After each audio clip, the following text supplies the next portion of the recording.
एक किसान था जो दिन रात मेहनत करता था ताकि उसका बेटा पढ़ सके। उसके बेटे का नाम सौम्या था। वह बहुत प्यारा बच्चा था। किसान चाहता था कि वह उसे एक अच्छा अफसर बनाए जो उसकी कम आमदनी में बहुत मुश्किल था। सौम्या की मां भी बहुत काम करती थी।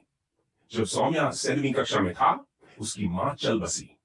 अब सिर्फ सौम्या और उसके पिता ही एक दूसरे का ध्यान रखते थे। उसकी एक दोस्त थी सिया, जो पास में रहती थी। वह सरकारी स्कूल में जाती थी, पर सौम्या को उसके पापा शहर के बहुत अच्छे स्कूल में भेजते थे।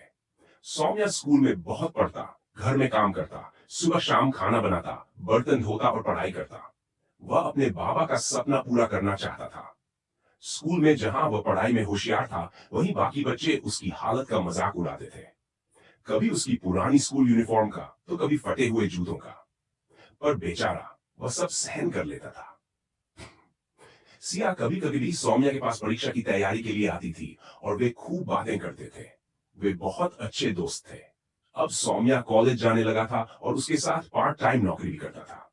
वहां एक अमीर बिजनेसमैन की बेटी, जिसका नाम राशि था, पढ़ने आती थी। वह बहुत खूबसूरत थी। सभी उससे बात करना चाहते थे, पर सौम्या को उसमें कोई दिलचस्पी नहीं थी। उसे अपना सपना पूरा करना था। सौम्या कॉलेज के हर प्रोफेसर का पसंदीदा छात्र था। सौम्या क्लास में पहले स्थान पर आता था, वहीं राशि दूसरे। ये बात राशि को अच्छी नहीं लगती थी। वह सौम्या के पास जाकर उससे बोलती, पर सौम्या उसे नजरअंदाज करके चला जाता। ये देखकर राशि की दोस्त उसका मजाक बनाती थी। अगले दिन राशि सौम्या के पास जाती है और कहती है, तुम अपने आप को क्या समझते हो? सौम्या जवाब देता है, सौम्या। क्लास में सभी हंसने लगते हैं। राशि कहती है, तुम्हें किसी से बात करने की तमीज नहीं है। सौम्या कहता है, तो तुम बात मत करो। सभी उनकी नोक-झोंक पर हंसते हैं। पीरियड खत्म होने के बाद सौम्या देखता है कि राशि रो रही है। वह पूछता है, अब क्यों रो रही हो? मैंने ऐसा भी कुछ नहीं कहा कि रोना पड़े। राशि कहती है, सेमेस्टर आने वाले हैं और मुझे फिजिक्स में कुछ नहीं आता, इसलिए तुमसे मदद लेना चाहती थी। यह सुनकर सौम्या कहता है, मैं तुम्हें समझा दूंगा। आज सौम्या का जन्मदिन था। उसके पापा अपनी गरीबी की हालत में भी सौम्या के लिए एक अच्छा फोन लाते हैं। सौम्या कहता है, बाबा, इसकी क्या जरूरत थी?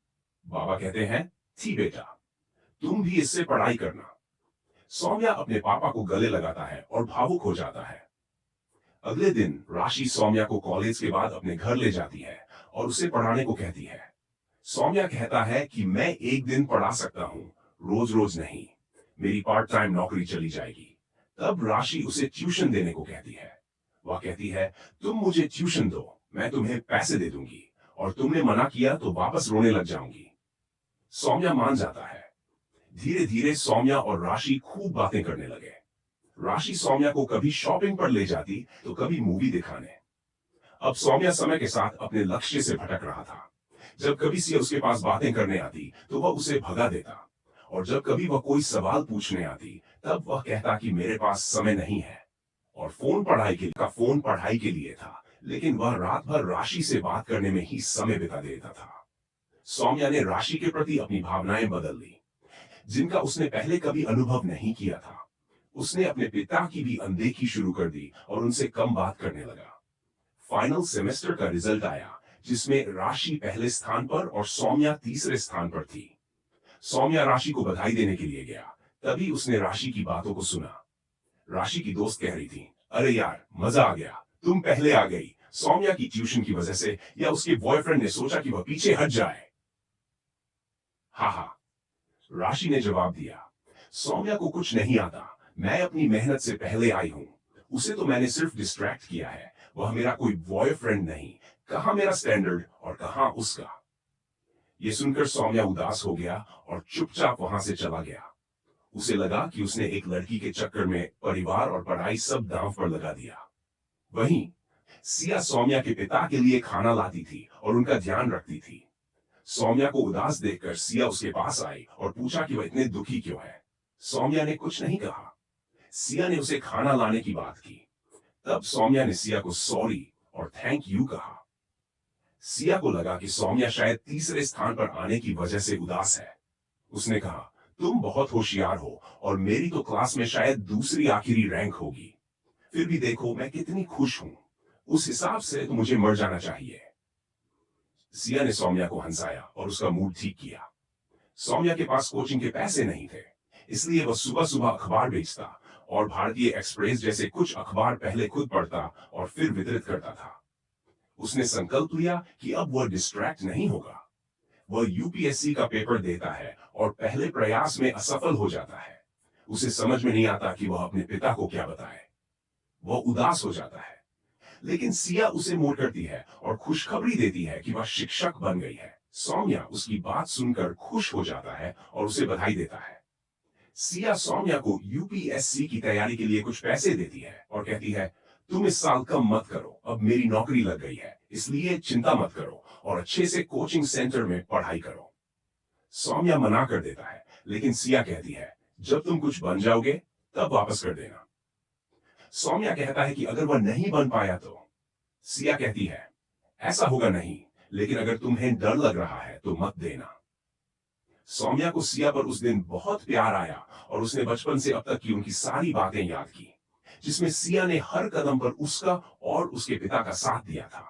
सौम्या ने अपने आप से वादा किया कि अगर वह आईएएस बन जाएगा तो सिया को प्रपोज करेगा। अब सौम्या दिल्ली जाकर पढ़ने लगा। वह अपने कमरे से बाहर भी नहीं निकलता था, केवल चाय पीने के लिए। उसने यूपीएससी इंटरव्यू दिया और घर लौट आया।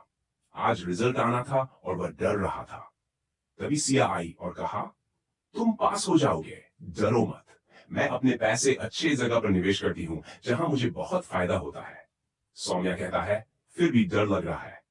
सिया कहती है, अगर पास नहीं हुए तो क्या हो जाएगा, दुनिया थोड़ी ही इधर से उधर हो जाएगी। मेरी तरह अच्छे शिक्षक बन जाओ, तुमने अपना बेस्ट दिया, बस इतना ही काफी है।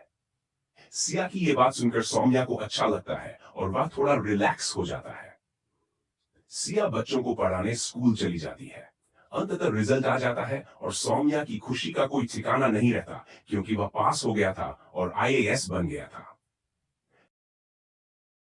सबसे पहले वह अपने बाबा को बताता है, फिर वह सिया का इंतजार करता है कि कब सिया आएगी और कब वह उसे अपने मन की बात बताएगा, पर उससे अब कंट्रोल नहीं हो पा रहा था। वह उसे कॉल करता है पर कॉल नहीं लगती। सौम्या इतना खुश था कि वह उसके स्कूल जाने का फैसला करता है। वह बहुत खुश था और गाने गाते हुए जा रहा था। अचानक वह रास्ते पर भीड़ देखता है। उसे अपनी आंखों पर विश्वास नहीं होता। सिया का एक्सीडेंट हो गया था। सौम्या के पैरों तले मानो जमीन खिसक गई। वह बहुत रोता है।